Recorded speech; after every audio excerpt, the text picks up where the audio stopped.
नमस्कार, मैं हूं संदीप चौधरी। आज सीधा सवाल में बात होगी हरियाणा की। जी हां, हरियाणा की। देसा में देश हरियाणा, जित दूध दही का खाना। हरियाणा की बात आते ही ये कहावत भी जुबान पर आ जाती है। और हरियाणा की बात हो तो खिलाड़ियों की बात, देश के मान सम्मान शान की बात हो तो हरियाणा हमेशा नंबर 1 रहा है, अव्वल रहा है। पेरिस ओलंपिक्स में भी अगर हम पदकों की बात करें तो ज्यादातर पदक हरियाणा, इस छोटे से राज्य के खिलाड़ी लेते दिखाई दिए। लेकिन आज मैं खेलों की बात नहीं, खेल एक दूसरे तरह के खेल की बात करूंगा, राजनीति के खेल की। हरियाणा में विधानसभा चुनाव की तारीखों का ऐलान हो गया है। 1 अक्टूबर को जो मतदान होना था, अब वो थोड़ा बढ़ा भी दिया गया है कि भाई कुछ त्योहार हैं, वो संज्ञान नहीं ले पाया, न जाने क्यों चुनाव आयोग। तो अब 5 अक्टूबर को मतदान होगा और वोटों की गिनती 8 अक्टूबर को होगी। यानी कि नई विधानसभा वहां बनने वाली है, नई राज्य सरकार बनेगी। 10 साल से बीजेपी सत्ता पर काबिज है। उस हरियाणा में जहां 2014 से पहले 90 सीटों की जो विधानसभा है, दहाई का आंकड़ा भी छूने में असमर्थ रही थी बीजेपी। लगातार 2 बार सरकार तो हैट्रिक बनाएगी क्या, या फिर वापसी करेगी सत्ता में कांग्रेस 10 साल के वनवास के बाद। अब ये तो साधारण सी बात होती है, पर इसमें खेल कहां हो रहा है। बहुत ही दिलचस्प समीकरण और गठबंधन बनते दिखाई दे रहे हैं हरियाणा में। पोल पोजीशन पर जहां अपने आप को बताते नहीं थकती है कांग्रेस, वो कांग्रेस उनके सबसे बड़े नेता राहुल गांधी, कल चुनाव समिति की, केंद्रीय चुनाव समिति की बैठक थी और राहुल गांधी ने सवाल पूछ लिया, भाई आम आदमी पार्टी के साथ वहां पर गठबंधन क्यों नहीं कर रहे? अरविंद केजरीवाल तो जेल में है, वो दिल्ली के मुख्यमंत्री हैं, वो भी 10 साल से मुख्यमंत्री लगातार बने हुए हैं। पर दरअसल ज्यादातर लोगों को पता है, जिनको नहीं पता ये बात भी साझा कर दूं कि जन्मस्थान जो है, या मूलतः अरविंद केजरीवाल हरियाणा वासी हैं, हांसी के हैं वो अरविंद केजरीवाल। तो वहां ताल ठोकी जा रही है आम आदमी पार्टी द्वारा। लोकसभा चुनाव में तो कांग्रेस और आम आदमी पार्टी के बीच 9+1 का गठबंधन हुआ था। 9 सीटों पर कांग्रेस लड़ी, 1 सीट पर आम आदमी पार्टी लड़ी थी। लेकिन भाई विधानसभा में अलग अलग लड़ेंगे। अब कल जब राहुल गांधी ने यह सवाल पूछा तो भूपेंद्र सिंह हुड्डा, जो सबसे बड़ा चेहरा है कांग्रेस के, हरियाणा में 10 साल मुख्यमंत्री रह चुके हैं, 2005 से 2015 या 2014 कहिए, उन्होंने कहा कि हम तो 55 सीटें जीत रहे हैं, कोई गठबंधन की क्या जरूरत। तो राहुल गांधी ने कहा कि बीजेपी को हराने के लिए इंडिया जरूरी, कि मैं गठबंधन के निर्देश नहीं दे रहा हूं, लेकिन आप जरा संभावनाएं तलाशिए। हुड्डा ने कहा सीट भी बहुत ज्यादा मांग रहे हैं, और आम आदमी पार्टी वो तो ये कह रही है 20 सीटें दे दीजिए 90 में से, तो कर लीजिए गठबंधन। पर अब बात आ रही है कि भाई 5 सीट दी जाए आम आदमी पार्टी को 90 में से, 1 अखिलेश यादव को भी दी जाए, 1 सीपीएम को भी दी जाए, यानी कि 83 पर कांग्रेस लड़े। जबकि कांग्रेस के नेता हैं ब्रजेंद्र सिंह, वो बीजेपी में चले गए थे, वीरेंद्र सिंह के बेटे हैं, आईएएस भी रह चुके हैं, वो कह रहे हैं हमारी जमीनी हालात जो है और हालत जो है वो मजबूत है, कांग्रेस को किसी से गठबंधन की जरूरत नहीं। पर राहुल गांधी कह रहे हैं कि नहीं, जब मजबूत हो तब दरियादिली दिखाने की और जरूरत है। तो ये नौबत क्यों आई है? और अब खबर यह आ रही है कि सबसे विश्वास पात्र जो हैं राहुल गांधी के कांग्रेस में, उनके महासचिव केसी वेणुगोपाल और राज्यसभा सांसद हैं, युवा चेहरा आम आदमी पार्टी के राघव चड्ढा के बीच भी बात हो सकती है। संजय सिंह ने, एक और राज्यसभा सांसद हैं, राहुल गांधी की इस बात का, इस प्रस्ताव का स्वागत किया है कि जी होने दीजिए बात। अब संदीप पाठक जो प्रभारी हैं आम आदमी पार्टी के हरियाणा में, और सुशील गुप्ता वो बात कर लेंगे, बाकी आखिरी फैसला आलाकमान कांग्रेस का और अरविंद केजरीवाल लेंगे। तो ये दरवाजे यकायक खुलते कैसे दिखाई दे रहे हैं? ये राजनीति का एक और समीकरण जुड़ रहा है क्या? और अब राहुल गांधी क्या ये संदेश और संकेत भी देते घूम रहे हैं कि भाई कम वोट में इंडिया गठबंधन को बरकरार रखिए? ऐसा नहीं हुआ था राजस्थान में, जहां बल्कि गठबंधन ज्यादा जरूरी था, या मध्य प्रदेश, पिछले साल दिसंबर की ही बात कर रहा हूं, इंडिया गठबंधन का खाका तैयार हो चुका था, लेकिन कांग्रेस अपनी जिद पर अड़ गई थी। आपको ध्यान होगा कमलनाथ कह रहे थे कौन है अखिलेश वखिलेश, जब अखिलेश यादव सीटें मांगते घूम रहे थे मध्य प्रदेश में। या जहां पर कांग्रेस मजबूत है, जरूरत ही नहीं, गठबंधन गैर जरूरी है, वहां गठबंधन कर रहे हैं। तो कहीं कोई शंका आशंका के बादल तो नहीं दिख रहे हैं ताल ठोकने के बीच में कांग्रेस को? और इसी बात को लेकर हमला बोला है बीजेपी के सबसे बड़े चेहरों में से एक हरियाणा में अनिल विज, गृह मंत्री रहे हैं लंबे समय तक।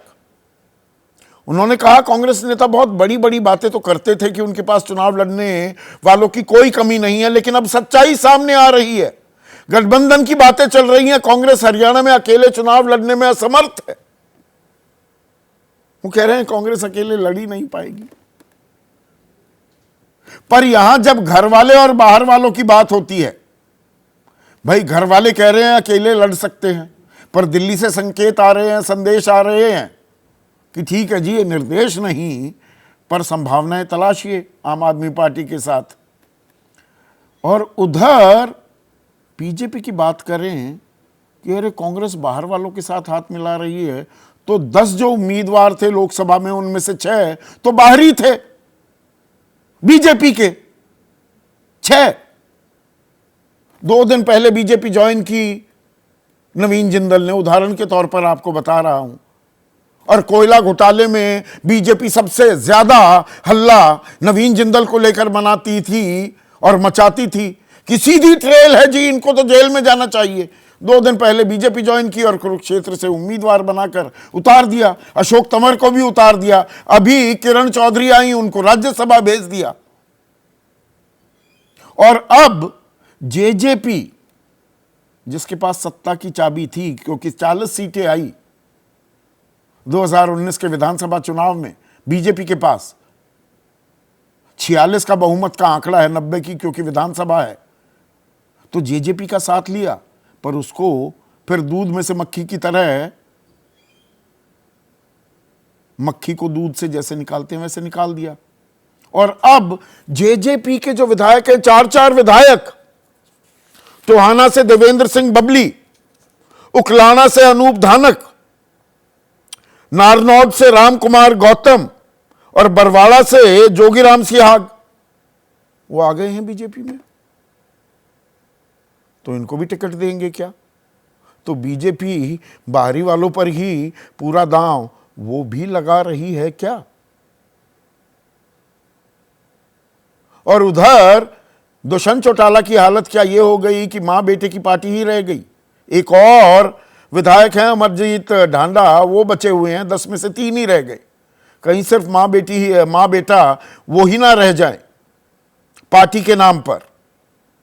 अब उन्होंने चंद्रशेखर रावण के साथ एक गठजोड़ तो किया है, पर उस गठजोड़ के क्या मायने?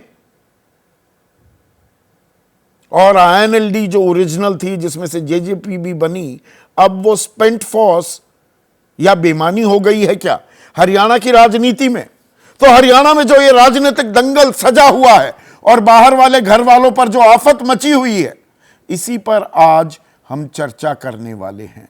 ऐसे में आज का सीधा सवाल, राहुल को चाहिए आप, तो हरियाणा में विरोधी साफ, यानी कि बीजेपी साफ हो जाएगी, और बाहरियों को जुटाएंगे, घर की कलह कैसे मिटाएंगे?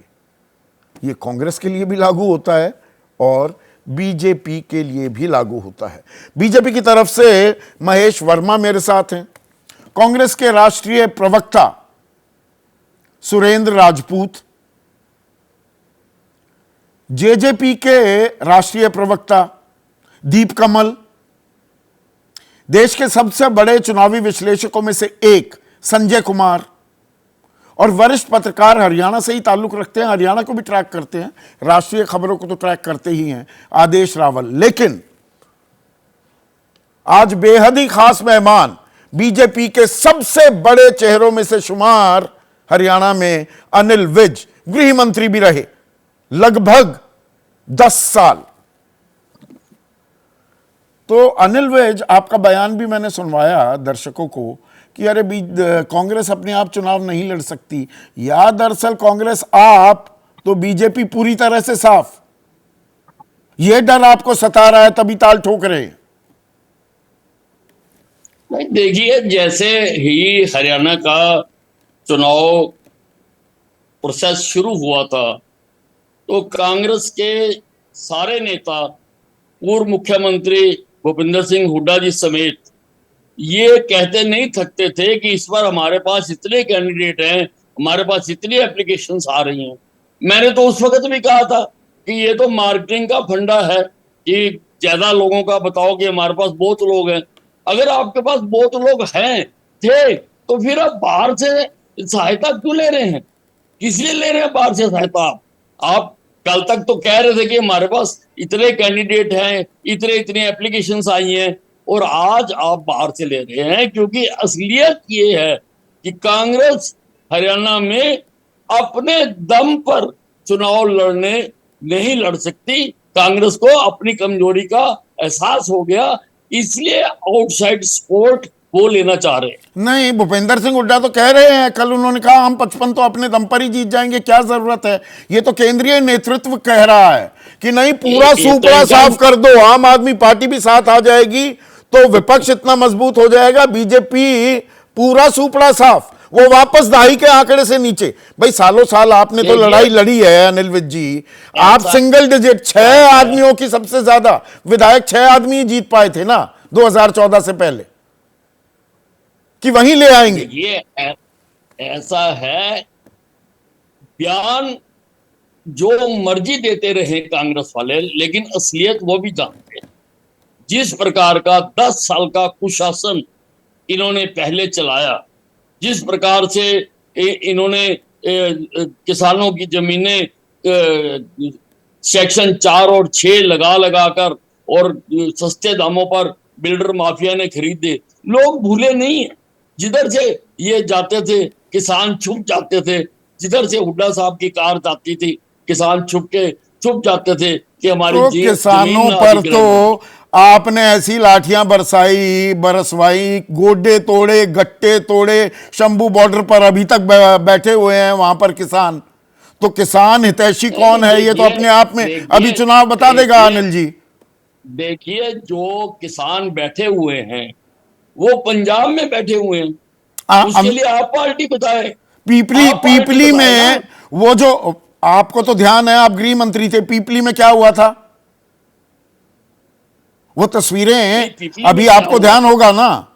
हमने सारे एजिटेशन में, किसान एजिटेशन में हमने पूरे संयम के साथ काम, आप बताइए, पूरे संयम के साथ लगभग एक पूरा साल ये कुंडली बॉर्डर पर बैठे रहे, बंद करके बैठे रहे। हमने संयम नहीं खोया, हमारी सरकार कभी भी नहीं खोया, संयम नहीं खोया।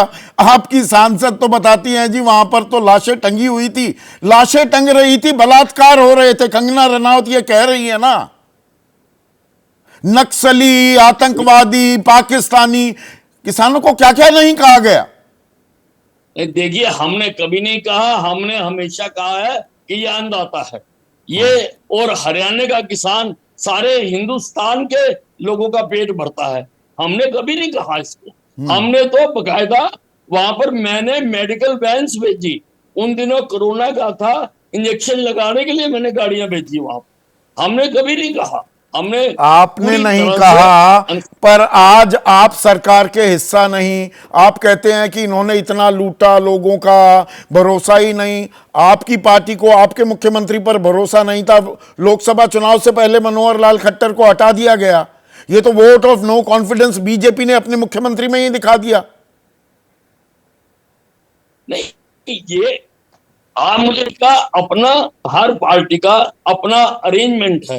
अब केंद्र को लगा कि मनोहर लाल जी का एक्सपीरियंस का फायदा केंद्र में उठाना चाहिए, तो उनको केंद्र में ले गए। हमने हटाया थोड़ा जी, हम उनको हटाना होता है कि हम उनको बाहर कर देते हैं, हमने बाहर थोड़ा किया। हम हरियाणा में उनसे काम ना लेकर, अगर हमारी पार्टी सोचती है कि भी इनके एक्सपीरियंस का केंद्र में फायदा उठाना चाहिए, तो उनको वहां पर तो मतलब उन्हें बाहर नहीं किया गया, जैसे आपको भी बाहर नहीं किया गया, पर आपके एक्सपीरियंस का कहां फायदा उठा रही है बीजेपी? अनिल जी, नहीं, मैं तो हर वक्त, मैंने सारी जिंदगी लगाई है पार्टी के लिए, और मैं हर वक्त जहां पर रहा हूं मैं पार्टी के लिए काम करता हूं। अनिल विज, तो ये 6 बाहरी उम्मीदवारों को क्यों दिया टिकट लोकसभा में? देखिए, इनमें से अधिकतर तो पहले से ही भारतीय जनता पार्टी में थे। भारतीय जनता पार्टी के पहले भी सांसद वो रहे हैं, हमें और लंबे समय से वो चल रहे थे पार्टी के साथ, तो बीजेपी के ही थे वो। एक तो चेंज हुआ है, बाकी तो सभी पुराने थे। अच्छा, मतलब अशोक तंवर भी पहले थे, नवीन जिंदल आप कहते थे कोयला घोटाले में इतना भ्रष्टाचार किया, अब किरण चौधरी आई, सीधा सीधा राज्यसभा भेज दिया। अब ये सब अपने बच्चों के लिए भी टिकट मांगेंगे, श्रुति चौधरी के लिए टिकट मांगी जाएगी, उधर भव्य के लिए कुलदीप बिश्नोई मांगेंगे, सावित्री जिंदल के लिए नवीन जिंदल अपनी मां के लिए मांगेंगे, धर्मवीर अपने भाई के लिए मांग रहे हैं। ये हो रहा है ना, या मेरी जानकारी गलत है? देखिए, अभी कौन क्या मांग रहा है उससे फर्क नहीं पड़ता है। अच्छा, पार्टी क्या करती है उससे बात है कि पार्टी क्या करती है।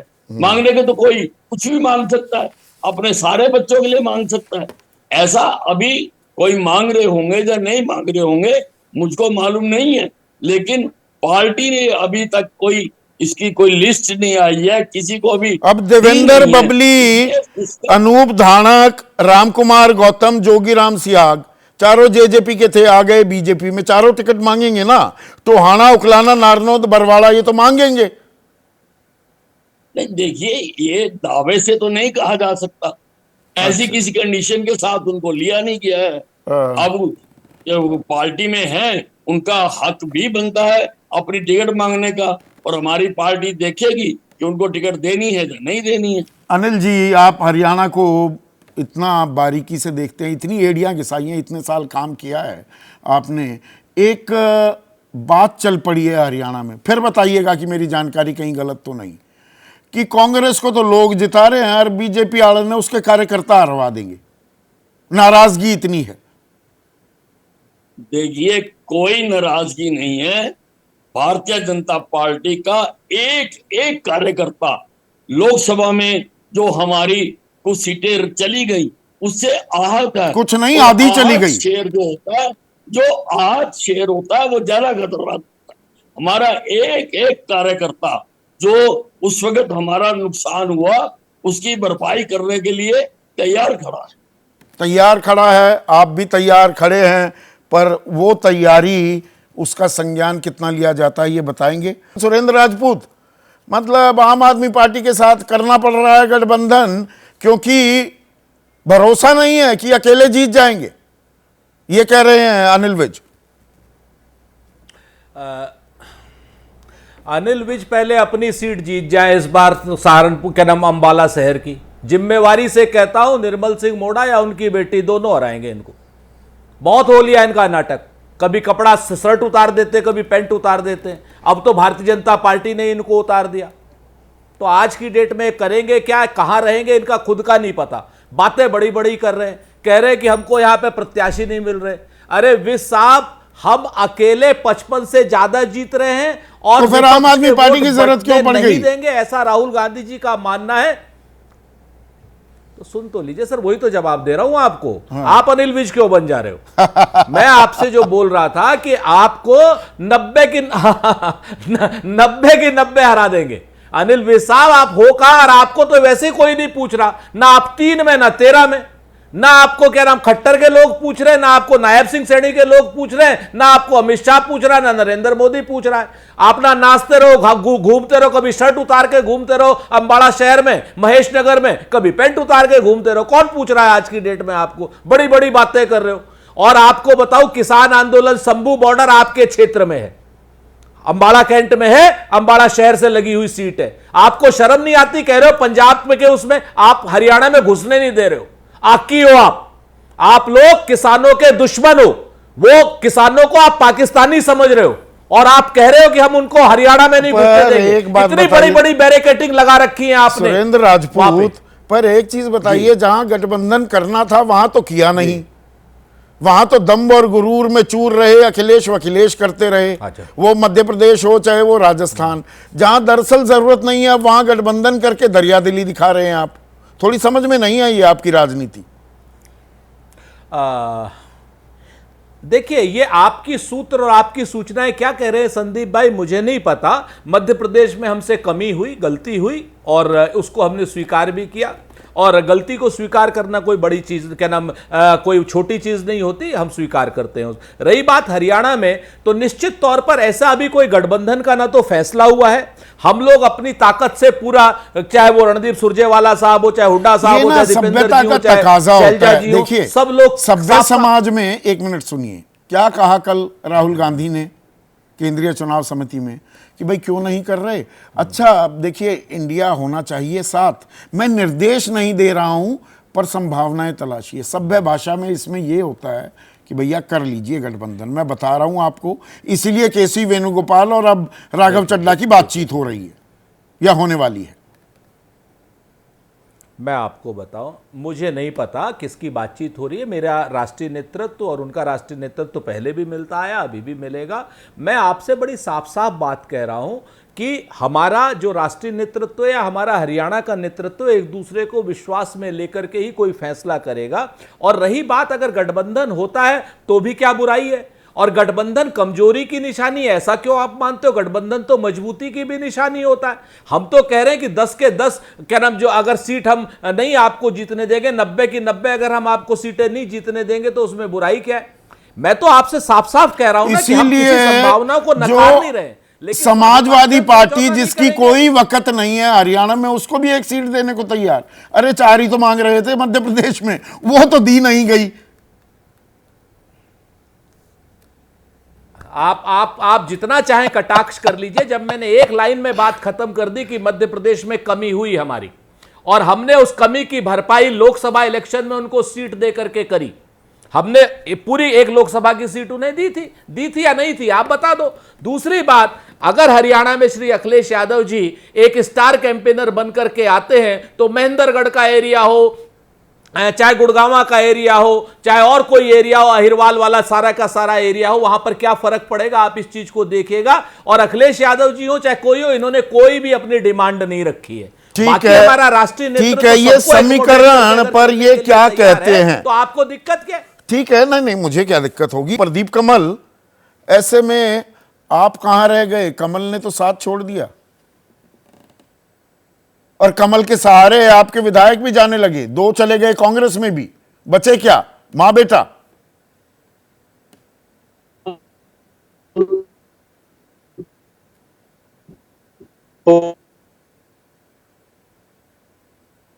अब कमल के दीप के भी ऑडियो है भारतीय जनता पार्टी हरियाणा में, और थोड़ी सी कंफ्यूजन में भी है। हाँ, जैसे आपने बीच में जिक्र किया कि 9.5 साल, हाँ, दीप कमल, आप 9.5 साल और दीप कमल को लाइए स्क्रीन पर। सरकार चला रहे थे, उनको भी आखिर में बदला,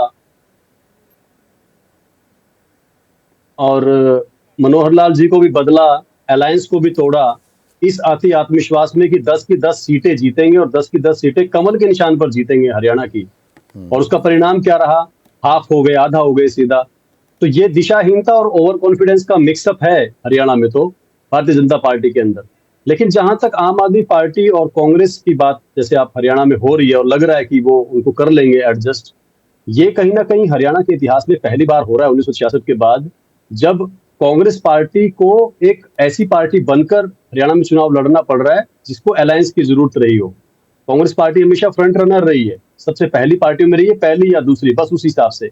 लेकिन आज के वक्त जब 10 साल की एंटी इनकम्बेंसी का कहते हैं कि उसका माहौल है और उस वजह से कांग्रेस पार्टी आ रही है, ये कहते हैं, उस दौर में ऐसी एडजस्टमेंट, और वो उस वक्त संदीप जी जब हमारे पड़ोसी राज्य पंजाब में आम आदमी पार्टी की सरकार है और कांग्रेस पार्टी मुख्य विपक्षी दल है, विपक्ष के नेता कांग्रेस पार्टी के हैं। पंजाब विधानसभा में ऐसी ऐसी गालियां देकर, ऐसे ऐसे पानी पी पी कर कोसते हैं एक दूसरे को, और हरियाणा में कह रहे हैं कि हम साथ चलेंगे। तो ये स्थिति कहीं ना कहीं विरोधाभासी है।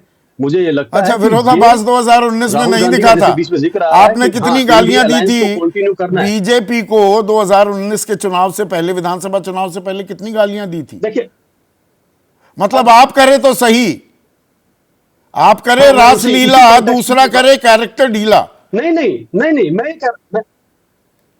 नहीं नहीं नहीं, मैं कह रहा हूं कि अलायंस करने में तो कोई दिक्कत ही नहीं है। विरोधाभास सिर्फ मैं आपको बता रहा हूं। और पोस्ट पोल अलायंस जो है, जिसके लिए हमें आज तक भी, और आप खुद भी, कांग्रेस पार्टी वालों के हमारे बारे में आलोचना वहीं से शुरू होती है, वहीं पर खत्म होती है। दूसरे विरोधियों की भी और पत्रकारों की भी यही सवाल होता है। वो जब स्थिति हो और जब आम आदमी पार्टी के साथ कांग्रेस पंजाब में तू मैं करे, हरियाणा में अलायंस करे, तब क्या ये विरोधाभास नहीं है? क्या हम उसको हाईलाइट नहीं कर सकते? पोस्ट पोल अलायंस कौन सी पार्टी ने नहीं किया आज तक? कौन से राज्य में नहीं हुआ? संवैधानिक व्यवस्था है, उसके तहत होता है। अगर एक पार्टी को पूर्ण बहुमत मिल जाए तो दूसरे को जगह कौन देगा? कभी नहीं देगा, हम भी नहीं देंगे, हमारा कभी आ जाएगा तो ये तो एक जनता तय करती है। जनादेश ऐसा आया कि 40 सीटें, 31 सीटें और 10 सीटें, 40+10 का फॉर्मूला बन रहा था स्थायी सरकार का, और हमें निमंत्रण मिला, हमने ठीक समझा। और जो आपने शुरुआत में जैसे बताया अपनी रिपोर्ट में कि हमारे 7 एमएलए छोड़कर जा चुके हैं, अब उस पोस्ट पोल अलायंस की माफी हमें लोग दे रहे हैं अपने आप से चर्चा करके कि ये हालत 2019 में ही हो जाती अगर हम पोस्ट पोल अलायंस नहीं करते। ये एमएलए एक एक करके बीजेपी की तरफ उसी वक्त चले जाते। तो ये कांग्रेस से पकड़कर आप लेकर आए थे, अब बीजेपी उनको पकड़कर ले जा रही है। बाहरी और घर वालों के खेल में किसका खेमा मजबूत दिख रहा है? यहां पर संजय, सवाल यह है, मैं जो आपसे सवाल पूछा था 46 और 47, अगर आम आदमी पार्टी और कांग्रेस का वोट शेयर जोड़ लें तो थोड़ा ऊपर था, 1-1.5% लोकसभा में, पर लोकसभा विधानसभा नहीं होती। तो ये बाहरी और घर वालों का जो खेल हो रहा है, इंडिया गठबंधन यानी कि कांग्रेस या बीजेपी एनडीए गठबंधन, मजबूती किसमें दिख रही है? देखिए, मुझे लगता है बहुत साफ है। मजबूती तो इस वक्त कांग्रेस गठबंधन में, इंडिया गठबंधन में दिखाई पड़ता है। अगर कांग्रेस अकेले भी चुनाव लड़ती तो भी कांग्रेस मजबूत स्थिति में है। लेकिन मुझे लगता है कि कांग्रेस का जो निर्णय है, कम से कम राहुल गांधी ने जिस बात का संदेश दिया है कि भाई इंडिया गठबंधन धर्म को निभाया जाए, अगर हम मजबूत भी हैं तो भी कोशिश करनी चाहिए कि जिस तरह से हमारा गठबंधन लोकसभा में था उसी तरह से बरकरार रहे। अगर ये गठबंधन बरकरार रहा तो इंडिया गठबंधन की स्थिति और मजबूत होगी, क्योंकि आपने देखा चाहे दिल्ली हो, पंजाब हो, गुजरात हो, जहां जहां आम आदमी पार्टी और कांग्रेस एक दूसरे के खिलाफ लड़े हैं, कांग्रेस को नुकसान हुआ है और आम आदमी पार्टी कांग्रेस के कंधे पर सवार होकर पर गुजरात में जो ताकत दिखाई आम आदमी पार्टी ने, क्या वो ताकत आपको हरियाणा में दिखती है? हाँ, 3-3.5% वोट मिला, एक ही सीट पे वो लड़े थे, 4 विधानसभा पर बढ़त भी बनाई, पर वो गुजरात वाला काम क्या हरियाणा में किया है आम आदमी पार्टी ने? नहीं, अगर हम 4 राज्यों को देखें, दिल्ली को देखें तो काम ऐसा किया कि कांग्रेस को उखाड़ फेंका। पंजाब को देखें तो काम ऐसा किया, वहां कांग्रेस को उखाड़ फेंका। अगर हम गुजरात जाएं तो गुजरात में ऐसी स्थिति नहीं थी, लेकिन आम आदमी पार्टी हरियाणा की तुलना में गुजरात में ज्यादा मजबूत मुझे दिखाई पड़ी। हरियाणा में उतनी मजबूत नहीं है, लेकिन वो अगर अकेले चुनाव लड़ेगी तो 5-7 सीटों पर कांग्रेस का मतलब वो सारे बॉक्सेस को टिक कर रहे हैं और ज्यादा मजबूती आएगी। आपका सीधा ये मानना, ये नहीं कि कोई मनमुटाव होगा, भीतरघात की आशंका होने लगेगी? नहीं, मुझे नहीं लगता कि कोई भीतरघात की, अगर दोनों का गठबंधन होता है तो वोट ट्रांसफर होंगे। और जैसे ही आम आदमी पार्टी और कांग्रेस अगर एक दूसरे के खिलाफ लड़ते हैं तो एंटी बीजेपी का वोट जो है वो बंटेगा, कुछ आम आदमी के पास चला जाएगा, कुछ कांग्रेस के पास जाएगा। और ऐसी स्थिति में इंडिया गठबंधन को नुकसान होने की पूरी गुंजाइश है। अब कितनी सीटों पर होगी? 5, 7, 90 तो कुल सीटें हैं। तो अगर 5, 7, 10 सीटों पर भी नुकसान हो गया तो उससे कांग्रेस को, इंडिया गठबंधन को नुकसान हो सकता है। इसी के लिए जरूरी है इंडिया गठबंधन के लिए, ये मैं कहूंगा कि चुनाव अकेले लड़ने से बेहतर है मिलके लड़ें, वो एंटी बीजेपी वोट का बंटवारा होने से रोकें, जिससे इंडिया गठबंधन को और मजबूती प्रदान होगी। और अगर हम बीजेपी की बात करें, ये बीजेपी जो दरवाजे बिल्कुल खोल दिए हैं बाहरियों के लिए, लोकसभा की हमने चर्चा की, विधानसभा में भी आप देखिए जेजेपी के तमाम, अब ये 4 नाम मैंने लिए हैं, फिर से दोहरा रहा हूं, देवेंद्र सिंह बबली, अनूप धानक, राम कुमार गौतम, जोगीराम सिहाग, और बाकी जो आए हैं कांग्रेस से, किरण चौधरी अपनी बेटी के लिए टिकट मांगेंगे ना, या कुलदीप बिश्नोई, भव्य बिश्नोई के लिए टिकट मांगेंगे, नवीन जिंदल अपनी मां सावित्री जिंदल के लिए टिकट मांगेंगे, धर्मवीर चौधरी अपने भाई के लिए टिकट मांगेंगे, और ये सब बाहरी हैं, ये बीजेपी के नहीं है। तो ये कितनी बड़ी प्रॉब्लम है बीजेपी के लिए। या ये वैल्यू एडिशन करेंगे, सामधान दंड भेद सब चलता है राजनीति में। देखिए, अगर हम बीजेपी के कार्यकर्ताओं, उनके लीडरों की बात करें तो उसके अंदर में तो घमासान जरूर होगा, लोगों के बीच में, कार्यकर्ताओं के बीच में, लीडरों के बीच में नाराजगी होगी, क्योंकि कुछ ऐसे लोग होंगे जिन्हें संभावना थी कि टिकट मिलेगा, लेकिन जो नए लोग आए हैं, जो अपने परिवार के किसी सदस्य या अपने लिए टिकट मांग रहे हैं, तो ऐसे में जो बीजेपी के साथ जो लोग रहे हैं उनके टिकट मिलने की संभावनाएं कम होंगी, तो पार्टी के अंदर में तो जरूर नाराजगी होगी। नहीं, मैं ये इसलिए भी पूछ रहा हूं संजय, क्योंकि हमने उत्तर प्रदेश का भी देखा है, बाकी राज्यों में भी लोकसभा चुनाव के बाद एक बात जो साफ उभर कर आई कि बीजेपी की कार्यकर्ताओं में इस बाबत नाराजगी थी कि बाहर से जो ये पैराट्रूप कर रहे हैं, ये लैटरल एंट्री जो कर रहे हैं, सीधी आकर जो मलाई काट रहे हैं और कार्यकर्ताओं की अनदेखी हो रही है, वो नाराजगी साफ दिखी थी। उसे एड्रेस करने के बजाय वो तो और आगे बढ़ती दिख रही है बीजेपी। और बीजेपी ऐसा नहीं है कि बिना रणनीति कोई काम करती दिखाई देगी। आप इसे कैसे आंकते हैं? नहीं, निश्चित रूप से आपने जिसका जिक्र किया कि लोकसभा चुनाव में इसका बीजेपी को हर्जाना भुगतना पड़ा, हर्जाना इस सेंस में कि पार्टी के कार्यकर्ता नाराज हुए, लीडर्स नाराज हुए, बीजेपी उससे सबक लेने के बजाय तो अभी हरियाणा में वही स्ट्रैटेजी पर जा रही है, उसी स्ट्रैटेजी पर जा रही है। अब सवाल है बीजेपी की क्या मजबूरी है। मुझे लगता है बीजेपी की मजबूरी यही है, उन्हें लगता है कि उनके जो इलेक्टेड रिप्रेजेंटेटिव हैं, जो एमएलएज हैं या जो दूसरे नेता हैं, उनसे भारी नाराजगी है राज्यों में। तो अगर नाराजगी है, आपने दूसरी पार्टी से लोगों को लिया, तो भले ही आपके नेता नाराज हों, लेकिन शायद उन्हें इस बात का अनुमान है या वो उम्मीद कर रहे हैं कि जनता में उनको वोट मिल सकता है। तो एक अपनी स्ट्रैटेजी, आपने ठीक कहा, स्ट्रैटेजी के बिना तो बीजेपी कोई काम नहीं करती, दूसरी पार्टियां भी नहीं करती। तो शायद बीजेपी को लग रहा है कि भले ही पार्टी के अंदर में नेताओं के बीच में, कार्यकर्ताओं के बीच कुछ नाराजगी हो, लेकिन शायद जनता का वोट उनकी ओर मिल सकता है, उनको मिल सकता है। और जो this is very unlike the BJP कि बाहरियों पर दांव खेल रही हो। अनलाइकली तो नहीं है, क्योंकि बीजेपी, अब अगर आप पिछले कुछ सालों को देखें तो ये तो एक इंपॉर्टेंट स्ट्रैटेजी हो गई उनकी।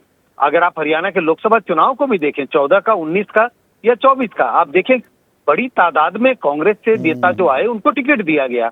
तो कोई नई स्ट्रैटेजी नहीं है। और ये स्ट्रैटेजी इस सेंस में भी कह सकते हैं कि शायद बड़े नेताओं, ऐसे नेताओं का बीजेपी में अभाव है, जो बीजेपी को लगता है कि उनके लीडरों को लगता है कि ये चुनाव जीतने की स्थिति में हो। लेकिन इस वक्त तो मुझे लगता है कि जनता के बीच में जो एंटी इनकम्बेंसी मूड है, उसको काटने के लिए, उसको कर्ब करने के लिए, उसको न्यूट्रलाइज करने के लिए उन्हें लगता है कि अगर अपने कार्यकर्ताओं को टिकट न दिया तो बेहतर है, शायद दूसरे पार्टी से नेताओं को लेके आए। तो ये भी देखिए राजनीति का एक पहलू है अपने आप में, एक, हाँ मैं समझ गया, रणनीति है। महेश वर्मा, आप बाहरियों के सहारे हो गई बीजेपी हरियाणा में।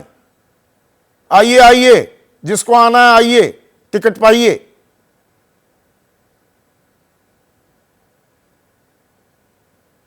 अनम्यूट कीजिए, आज सब जगह ऑडियो में दिक्कत आ रही है कुछ ना कुछ। देखिए संदीप भाई, मैं ऐसी कोई बात नहीं कहूंगा जो अभी सुरेंद्र राजपूत जी ने जो बात कही अनिल विज जी को लेकर, जिस तरह का भला बुरा कह के वो अपनी हार जीत का जो है वो दावा कर रहे थे, इस तरह की कोई बात मैं नहीं।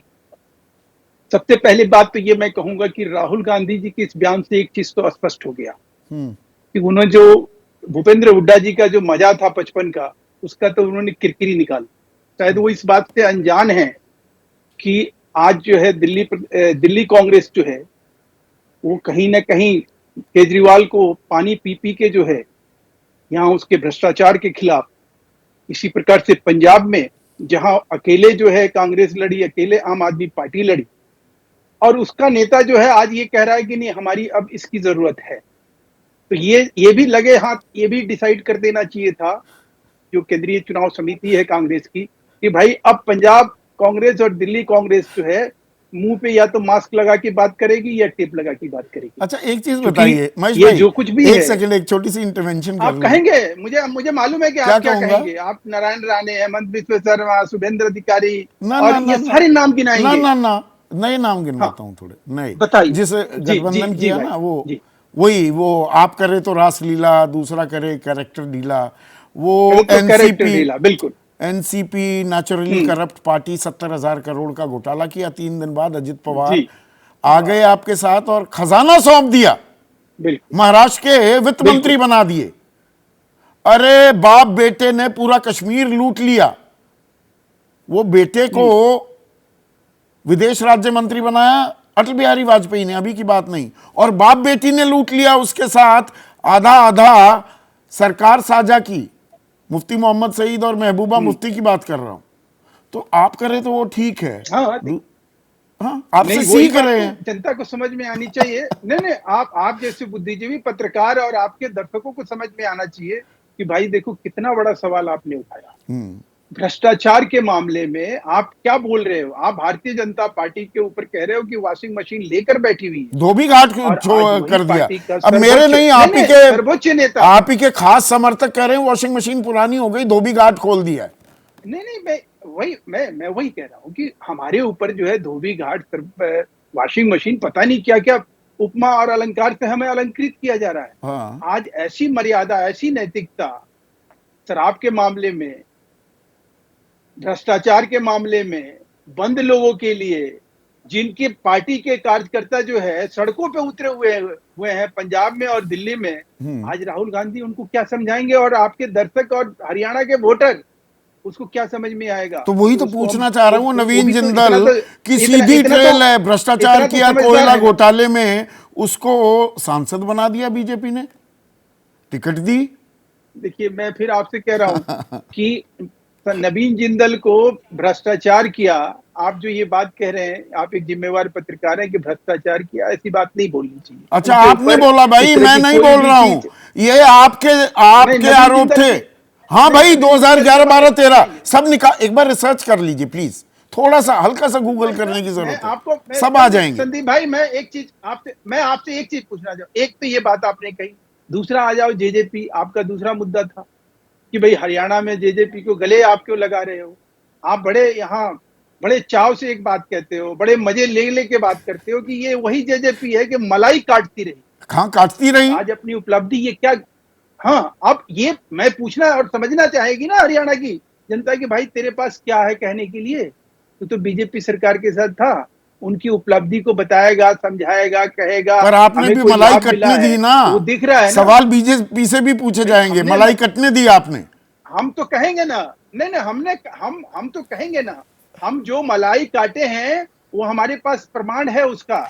घर में कलह तो नहीं बढ़ जाएगी, दिखा के रहेंगे महेश भाई, भाई कलह तो नहीं वहां की बात तो आप सोच नहीं रहे भाई। देखो, रसोई में बर्तन तो बजते हैं, पर सिर्फ बर्तन ही बजते रहें, इतनी गूंज तो नहीं हो जाएगी बीजेपी में।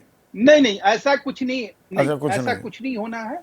आज कार्यकर्ता, एक संदीप भाई, और आप मजे की बात मैं आपको बता रहा हूं, आज हरियाणा एक ऐसा स्टेट है जहां हमें सीटों की हार मिली है, जहां हम अब जिस तरह से कार्यकर्ता जो है ना, अपनी चीजों को जैसे मजबूत करके, कहीं हमने ढीलापन था, वो आज कहीं उत्साह, और जिस प्रकार से, जिस निष्ठा और प्रतिष्ठा के साथ हरियाणा में चुनाव लड़ा जाएगा, अब से पहले कभी नहीं लड़ा जाएगा। और ये जो बयान है और ये जो इनका सोच है, इसको पलीता लगाते हुए भाजपा जो है वहां कहीं दिखाई देगी। तो ठीक है, नैतिकता की जब बात है, आपने एक वो जो वाजिब सवाल जहां उठाया है वो भी तो पूछा जाएगा ना सुरेंद्र राजपूत भाई। नैतिकता का एक सवाल तो होता है कि दिल्ली में आमने सामने, अभी फरवरी में चुनाव आ जाएंगे ना, कांग्रेस और आम आदमी पार्टी, पंजाब में एक दूसरे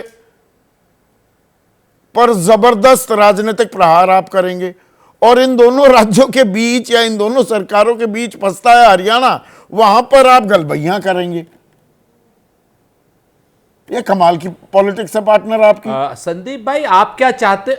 नहीं, बिल्कुल, आपकी बात का मैं बड़ा स्ट्रेट जवाब देता हूं। महेश वर्मा जी तो खैर क्या बोलेंगे। एक सीधी सी बात बताओ, पंजाब में हम जाकर के भाजपा से लड़ेंगे या अकाली दल से लड़े? जो सत्ता में होगा उससे लड़ेंगे ना। दिल्ली में हम भाजपा से लड़े या किसी और पार्टी से लड़े, जो सत्ता में उससे लड़ेंगे ना, और बिल्कुल लड़ेंगे, उनकी कमियां निकालेंगे। और हरियाणा में अगर हम साथ लड़ रहे हैं और सत्ता से लड़ रहे हैं, भाजपा के कुशासन से लड़ रहे हैं, जेजेपी के कुशासन से लड़ रहे हैं, तो किसी के पेट में दर्द क्यों हो रहा है? थकी हुई है भाजपा, डरी हुई है भाजपा, भाजपा के पास कैंडिडेट नहीं मिल रहे हैं, भाजपा इतनी डरी हुई है कि चुनाव की तारीखें चेंज करा रही है भाजपा। भाजपा के लोग गली गली, गांव गांव, पांव पांव मारे जा रहे हैं। किसानों को अंबाला में पापी की तरीके से रोका हुआ है भाजपा ने, बड़े बड़े बोल्डर लगा करके।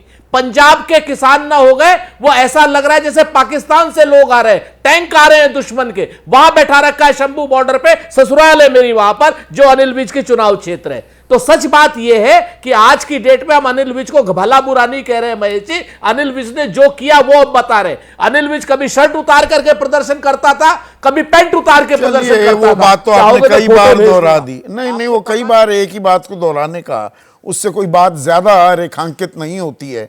एक छोटा सा 15 सेकंड में कमेंट चाहूंगा संजय कुमार।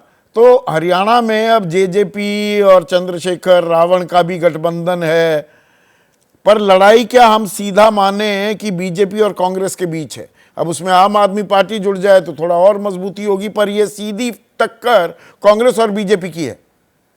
बिल्कुल, इसमें कोई दो मत नहीं है।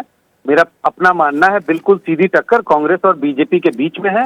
और जिस बात का आपने जिक्र किया, हो सकता है बीजेपी एक आध छोटी पार्टियों के साथ गठबंधन कर ले और इधर कांग्रेस भी प्रयास कर रही है, लेकिन सीधा मुकाबला कांग्रेस और बीजेपी के बीच है। तो ये मुकाबला अभी और दिलचस्प होगा क्या? अभी थोड़ी लिस्ट आनी दीजिए, और क्या गठबंधन होगा? इंडिया साथ साथ कदम ताल करता दिखेगा हरियाणा जैसे राज्य में, जहां दरअसल गठबंधन की गुंजाइश सही मायने में कहा जाए तो थोड़ी कम ही दिखती है।